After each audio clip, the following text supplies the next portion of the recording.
Opa, bom dia. Este é o vídeo de apresentação da POC, do projeto da PUC Minas. Aqui eu vou estar apresentando o que foi desenvolvido na POC. No caso, eu tenho o Kong rodando local, o Rabbit rodando local, e foi desenvolvido um protótipo do controle de acesso, que foi um desenvolvimento interno, e também utilizado um programinha de um usuário do Git. Foi também feito um protótipo do conveniados e do associados, do salvar dados ciências e do comunicação com o legado. As aplicações estão rodando em ambiente local, eu estou rodando elas aqui no Docker.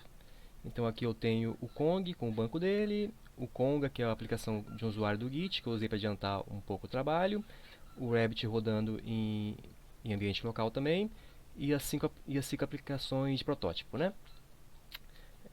Aqui mostrando para vocês como que eu subi em Docker, né? Eu utilizei. Aqui eu tenho o Dockerfile, então eu estou usando o Spring Boot, então eu gero um arquivo jar executável. Aqui no caso do Dockerfile ele pega lá uma aplicação de OpenJDK com o Java 11. Eu tenho sempre um Application Properties do lado da pastinha, então ele fica do lado onde está o Dockerfile. Quando eu vou dar lá o Docker Build, eu tenho um Application Properties do lado, que vai ter as configurações de desenvolvimento, de produção, dependendo do ambiente. Então ele faz uma cópia desse Application Properties.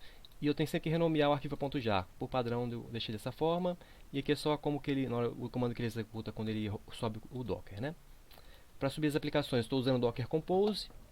Então aqui eu tenho as aplicações em um único Docker Compose. Eu posso subir elas tanto juntas quanto separadas. É só dar um Docker Compose app -d, um Docker Compose app -d e o nome do serviço, se quiser subir ele separado. Aqui eu tenho as portas expostas. Todas elas têm uma rede interna, então essa rede seria, todas as imagens estariam em uma única rede, é um dos requisitos de segurança, poder passar, as execuções passarem todas pelo Kong. Então, aqui eu estou botando as portas expostas, mas se for um ambiente de produção ou desenvolvimento, não tem necessidade de elas estarem expostas, podem ser comentadas. Na verdade, em produção, o ideal é que elas não estejam expostas mesmo, não. Aqui eu tenho o Docker Compose do Rabbit. Aqui então você pega na internet esse Docker Compose, fiz algumas configurações, como colocar a internet aqui e botar os volumes onde eu quero que eles sejam salvos, né? Aqui o Kong é a mesma coisa, pega na internet, só faz algumas configurações de login e senha. Aqui são as portas dele, né? No caso a porta ADP, porta de configuração, que é 8001 e 8444. E a porta de utilização mesmo, que é 8000 e a 8443. Então essa aqui é HTTP, essa aqui é HTTP. Então aqui embaixo tem o Conga também, que foi adicionado nesse Docker Compose, que é uma aplicação que eu estou usando para auxiliar, né? Então, indo para os requisitos, um dos requisitos era o cadastro de usuário, de perfil mesmo, né, dos clientes. Nesse caso, eu estou usando esse Conga. Esse Conga é uma interface que acessa o Kong. O Kong ele é um API Gateway que ele tem várias interfaces que recebe requisições REST, né? E então o usuário do Git lá, eu esqueci o nome dele, mas esse usuário do Git ele fez uma interface com esse Kong. Então ele faz essas requisições REST lá no Kong e faz as configurações lá. Então no caso eu estou usando esse código para adiantar meu trabalho. Eu só fiz internamente, eu fiz só a parte do token que vai lá, que eu vou explicar mais tarde, mas ele vai lá. Então eu fiz essa comunicação com o Kong, mas só para gerar o token. Então para adiantar o meu lado, eu poderia ter usado também o Postman, que é uma comunicação que também faz comunicação via API, mas também daria um certo trabalho, né? Fazer porque foram feitos vários cadastros. Então vou só mostrar rapidamente uns cadastros aqui que são conveniados. Então foi criado um cadastro conveniados, que é um serviço que que o Kong redirecionaria para ele. Então aqui foi criada uma rota, então a rota barra conveniado. Então o que está dizendo aqui? Tudo que chegar no Kong e que tiver barra conveniado e mais para frente tiver qualquer outra coisa, barra acesso ou barra qualquer outra coisa, vai ser sempre redirecionado para esse serviço aqui, para esse serviço de conveniado. Então a intenção é essa, a intenção é que tudo que venha de fora, que queira acessar alguma coisa que tenha acesso pelo conveniado, que seja um usuário conveniado, em que eu quero controlar somente que o usuário conveniado tenha acesso a esse endpoint, ele vai ter que passar pelo barra conveniado. Então, por padrão, tem que estar tudo com barra conveniado na rota. Os plugins. Tem um plugin JWT, é com esse plugin que o Kong identifica quem é o usuário que está acessando, então eu vou explicar mais aqui na parte de consumidor. E o plugin ACL, então o que esse plugin faz? Ele é o plugin de grupos, então eu estou dizendo o quê? Que eu vou ter um grupo chamado conveniado, também foi um cadastro que eu fiz aqui, que esse grupo só vai acessar essa rota quem tiver cadastrado com este grupo aqui. Então, aqui eu também tenho um usuário, aqui é o cadastro de usuários em si, que aí também, no caso, também utilizei essa ferramenta para fazer o cadastro. Eu só cadastrei 2 usuários, que é o conveniado e o associado. Vocês vão ver aqui que o conveniado tem um grupo conveniado e o associado tem um grupo associado. Então, a intenção é que só o conveniado possa acessar aquela rota lá que tem a lista branca de grupo conveniado. Aqui nas credenciais eu vou ter um dado de JWT bem aqui que é onde o Kong identifica o usuário. Aqui no caso eu apaguei, está em branco, eu vou fazer um login aqui agora.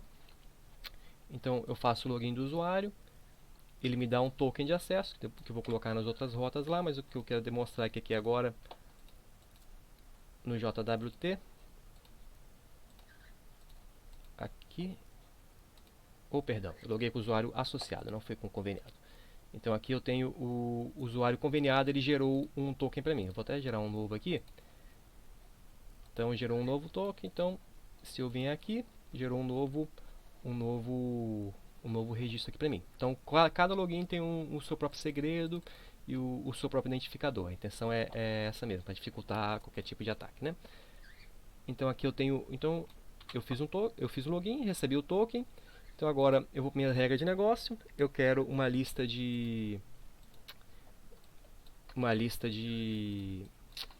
dos planos. Então se eu tentar fazer um login com um token que não é válido, ele vai bloquear. Então eu faço, aqui eu estou usando o Postman, tá? Ele simula uma comunicação com a Page REST. Então ele simula um front, ele simula uma aplicação externa.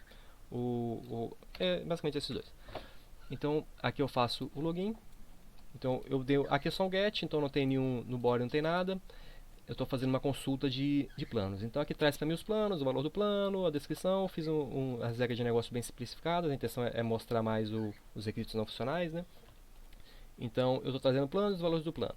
Ok, então a intenção aqui, e na sequência eu posso alterar esse plano. Então aqui eu tenho os códigos do plano. E com o mesmo usuário aqui, eu preciso passar o login de lá. Eu faço a requisição e eu posso alterar. O usuário, que a intenção seria uma regra de negócio com o usuário alterando o próprio plano. Então ele pode alterar aqui para um código 2 e ter o valor do plano alterado. Então o que acontece aqui quando o usuário faz isso? Então eu já demonstrei a comunicação com o Kong e agora aqui vem a parte de comunicação via mensageria, né? As aplicações elas já entram criando suas próprias filas. Então vocês vão ver aqui que as filas já estão criadas. Eu não vou conseguir demonstrar aqui senão o vídeo vai ficar muito longo, mas eu não vou conseguir demonstrar as mensagens nas filas, porque elas são processadas muito rápidos, mas lá no documento aqui, as evidências, eu parei as filas, eu parei a aplicação e consegui demonstrar a mensagem na fila. Então aqui são as filas criadas. Aqui a gente consegue ver que houve um processamento de filas aqui de 11.7. Bom, é muito rápido o processamento, né? São menos de um segundo, mas aqui dá para ver que houve um processamento de fila. Então o que aconteceu aqui? Então houve aqui ele chamou esse método aqui, que eu também fiz de forma bem simples, só para demonstrar a comunicação mesmo. Então ele só salva o dado, ele simula uma simulação, um salvar dado, né? Eu não cheguei a fazer o banco de dados aqui, eu não configurei. Até porque eu acredito que não iria influenciar tanto os requisitos não funcionais, que é a intenção de demonstrar. E aqui ele manda uma mensagem para o salvar dados gerais, que é o que está na arquitetura, é esse cara aqui, que é o que recebe um dado e salva num banco de dados separados para poder ser utilizado depois pelo BI. Então ele só manda essa mensagem para lá, ele não espera nenhum retorno, ele manda e o consumidor vai processar. Então aqui dando uma geral aqui no código, a parte lá do token, quando eu fiz o login que gerou aquele JWT, que foi feito aqui, foi feita uma comunicação com o Kong via REST mesmo, uma requisição HTTP. Então eu mando para ele o usuário, né? E eu recebo o segredo e recebo também um identificador do usuário, que eu acho, se não me engano, que é esse IES aqui. Então é basicamente isso que essa parte faz, o controle de acesso. Aqui no associados, eu criei os controles, que tem um controle que lista o plano e o controle que altera o plano.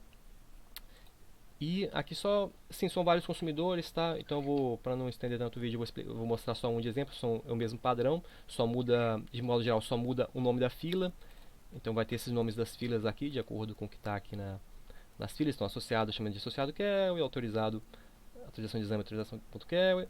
E aí o nome da rota sempre segue esse mesmo padrão de o nome da rota não vai ter o quer no final e o exchange vai ter o ponto .exchange no final. Então qual que é o que esse cara aqui faz? Então todo consumidor aqui de todas as aplicações que são desenvolvidas aqui, eles só recebem a mensagem, convertem de JSON para uma classe Java e depois chamam um método de serviço, um método que vai ser realmente processar a regra de negócio. Então, aqui também tem uma marcação a marcação da fila. Então, o que acontece aqui? Quando o cara está processando, ele tem um read, tem um next e o total, né? Então, às vezes eu vou estar com o read aqui 0, mas ele tem um next 1. Isso está dizendo o quê? Que tem uma fila lá que ainda não, uma mensagem que ainda não foi processada ou que houve um erro. Então, aqui, qual que é a ideia aqui? É ele ter uma mensagem que vai estar sendo processada e ele só marcar como lida no final. A ideia é realmente enxergar se ocorreu algum erro, a mensagem ela retorna para o Rabbit. Então, se ocorrer algum erro aqui nessa aplicação, eu gero um log e quando eu parar essa aplicação, dar um stop nela, a mensagem que estava com erro, ela volta aqui para o Rabbit, pode ser processada por outra aplicação, ou depois eu corrijo o erro e processo de novo aqui e subo a aplicação com o erro corrigido, ele vai processar essa mensagem normalmente. Então é uma forma de proteger as mensagens. Então as aplicações se preocupam muito em enviar a mensagem, mas a partir do momento em que ela enviou a mensagem, ela não é mais perdida. Ou ela vai ser processada até o final, sem erros, ou ela vai ficar agarrada lá no Rabbit e vai ter que ser feito algum tratamento na aplicação, um tratamento manual, antes de apagar aquela mensagem. Ela também pode ser apagada aqui pelo próprio Rabbit, é uma forma de você dar um get aqui e eliminar ela. Se você quiser fazer o acerto diretamente no banco de dados, por exemplo. Né? Então, esse é o padrão dos consumidores. Só dando uma mostrada geral aqui como eles sobem aqui na configuração quando a aplicação sobe, ele chama o consumidor separado e aqui também já cria a fila do consumidor. Então ele só cria se a fila já não estiver criada, né? E aqui você pode colocar várias instâncias se você quiser várias instâncias do mesmo consumidor e o Rabbit garante que só um deles é processar. Se quiser é só dar um Ctrl+C, Ctrl+V aqui e criar várias instâncias. Então essa é a aplicação, essa é a explicação de como funcionam os consumidores. Dá uma explicação geral de um produtor também. O produtor ele é geral, então eu criei um produtor genérico. Então a ideia é que sempre que fosse ele é instanciado pelo próprio Rabbit, então sempre que algum usuário, deixa eu pegar um serviço aqui. Então sempre que uma aplicação for enviar uma mensagem, ele instancia essa classe produtor e só passa os parâmetros necessários. No caso o exchange, se a mensagem for uma mensagem não for fanout, né, for uma mensagem direta, ele manda com o termo direct, que é o caso aqui, e a rota, e não precisa do nome da fila. O nome da fila, ele pelo exchange, a rota, o Rabbit já sabe qual é a fila. Então, e aqui eu mando a mensagem em si. Então é basicamente isso, eu não preciso criar produtores separados, os consumidores sim são classes separadas, mas o produtor não. O produtor é uma classe só e ela só é instanciada e é enviada a mensagem. Então aqui, dando uma explicação geral do produtor, ele só bota data, bota alguns dados básicos e o único diferencial mesmo é essa configuração aqui, que ela não é padrão, que a mensagem, para manter a mensagem gravada lá mesmo se o Rabbit for reiniciado. Se ele cair, qualquer outro motivo, não perder nenhuma mensagem, as mensagens serem mantidas, né? Então, agora voltando aqui, essa regra de negócio, a intenção aqui é mostrar realmente a comunicação entre as aplicações. Indo aqui agora, essa outra regra de negócio ela é muito simples, ela só bota um código associado e um código de exame, só que a ideia aqui é que a comunicação fosse uma comunicação mais intensa. Então, esse cara aqui, o conveniados, eu vou demonstrar aqui, ele só dá uma mensagem de autorizado aqui. Vocês vão ver aqui. Opa, perdão, eu tenho que logar como usuário. O que acontece? Ali é um usuário conveniado, não é mais um usuário associado. Então eu tenho que passar um token de usuário conveniado para lá. Então eu passo um token aqui. Ok. Então aqui eu envio a mensagem. Então ele me mandou só um autorizado. A mensagem é só o código do associado e o código do exame que eu estou pedindo aqui. O exame pode ser qualquer código, né?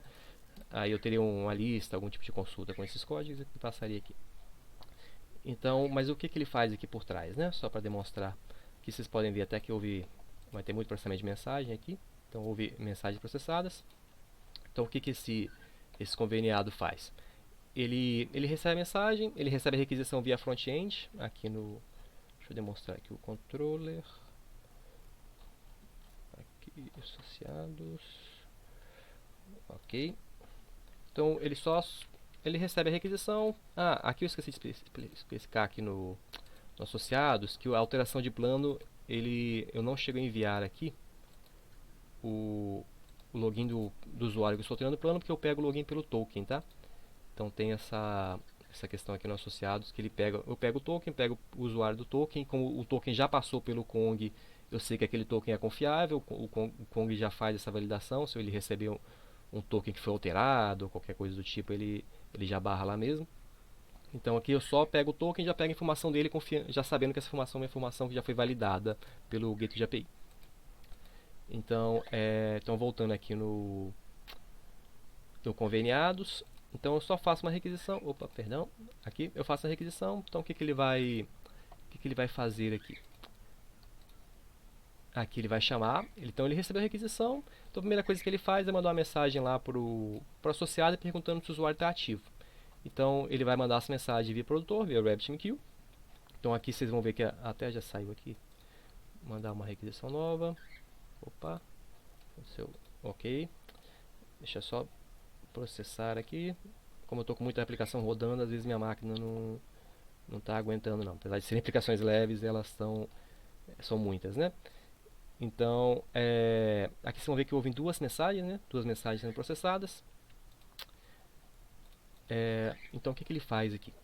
Aqui eu envio a mensagem, então eu chamo um produtor, então ele recebe a requisição e ele manda a primeira mensagem lá pro associado. Então o associado ele vai pegar e vai checar e vai receber essa mensagem, vai mandar a situação ele vai retornar a situação do associado. Então eu quero saber o que? Se esse associado está ativo, se ele não está inativo, se ele não está com alguma outra condição em que ele não pode fazer o exame, né? Ele não pagou a conta, né, basicamente. Então aqui eu checo se ele está. Então eu faço essa comunicação durante 6 segundos. Se por acaso eu não obtiver retorno em 6 segundos, é feito um retorno de não autorizado, né? Então, se algum dos serviços caiu, aconteceu algum problema com os outros serviços, é retornada a mensagem não autorizada. Então, eu lhe mando a mensagem para o associado e depois checa se o usuário está ativo.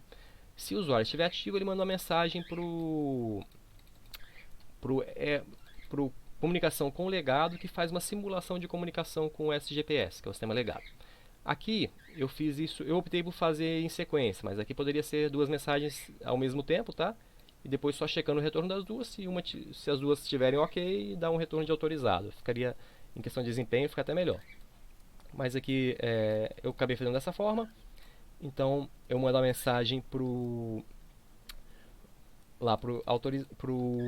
sistema de comunicação com o legado e espero um retorno. Como que o retorno é realizado por aqui?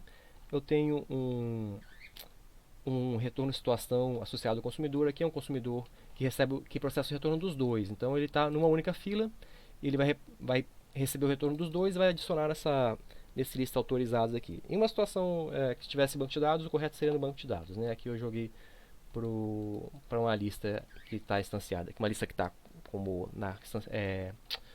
que está codificada na classe, né? Então aqui ele manda essa mensagem lá pro comunicação com o legado, que simula uma comunicação com o SGPS e me retorna um autorizado ou não. E aqui eu só retorno o retorno do SGPS, isso mesmo. Então é isso. A princípio seriam essas regras de negócio. Dando uma explicação geral do código aqui. Eu criei o código dividido respeitando camadas, né? Então, no caso não tenho um front-end, mas eu tenho os controllers separados. As classes de serviços estão sempre aqui no pacote de serviços, então eu tenho sempre uma classe de serviço que vai ter a regra de negócio nela. Eu tenho as classes de repositório, que são as classes responsáveis pela comunicação com o banco, então elas estão simulando uma comunicação com o banco. No caso, em alguns casos eu só seto os valores mesmo, já que eu não tenho um banco em si, né, configurado. E também criei os models que estão aqui, simulariam o instância do banco de dados, né? Então aqui, no caso, eu não estou com o banco de dados configurado, mas aqui eu teria a configuração, o nome de cada propriedade aqui, de acordo com a coluna lá do banco, né? Estaria instanciada certinho. Então aqui está dividido em camadas.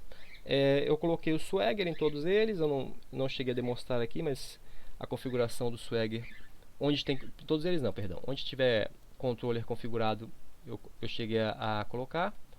Aqui, que ele está aqui. Então ele é bem uma configuração bem simples, ela só aponta para os controllers mesmo e é possível conversar por ele. Só que como aqui a intenção é passar pelo Kong, então não dá só dá para utilizar mesmo em ambiente local, né, para facilitar o desenvolvimento.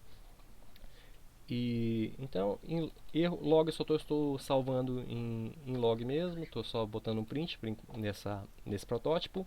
Foi feita uma configuração de exceção genérica, então as exceções, sempre que eu der um throw, eu tenho classes que vão pegar essas exceções e vão centralizar, né, centralizar as exceções ali e enviar para o usuário no padrão padronizadas, né.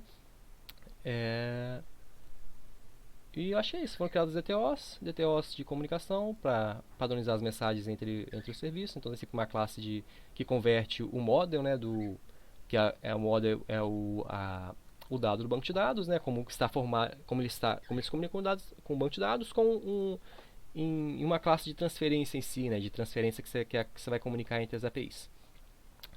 Então, acredito que é isso. Então, obrigado e até mais.